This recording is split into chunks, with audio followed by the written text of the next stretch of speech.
আজকে tiger Jayram মাহাতোর stage programme দেখতে গিয়ে এত জনসংখ্যার জন্য অনেক অনেক ঝগড়া হবে এটা আমি ভাবতেই পারিছিলাম না। তো গাইস আজকে জয়রাম মাহাতো আসবে, তার জন্য স্নান খাওয়া দাওয়া করে ঘর থেকে চলে চলে বার হয়ে গেলাম জয়পুর থানার ফরেস্ট মোড় যাওয়ার জন্য।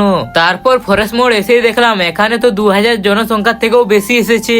আর এত জনসংখ্যার সামনে এই শালা বুড়ো দাদুটাকে দেখো অনেক নাচ করছে। তারপর এক এক করে সব নেতাগুলো আসতে শুরু করলো, আর এদিকে টাইগার জয়রাম বাবু নিজের গাড়ি নিয়ে এসে গেল।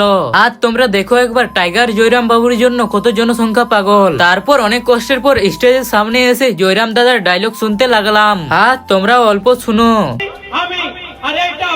আমি আমাদের গার্জিয়ান, আমি গার্জিয়ানে মানি দাদাকে, অজিত দাদাকে।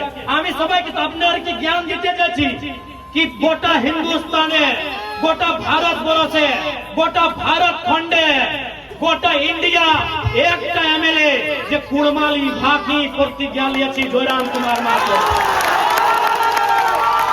আর বন্ধুরা তোমাদের কেমন লাগলো? কিন্তু আমার ভালো লাগলো না, কারণ এত জনসংখ্যার জন্য আমি অক্সিজেন পাচ্ছিলাম না।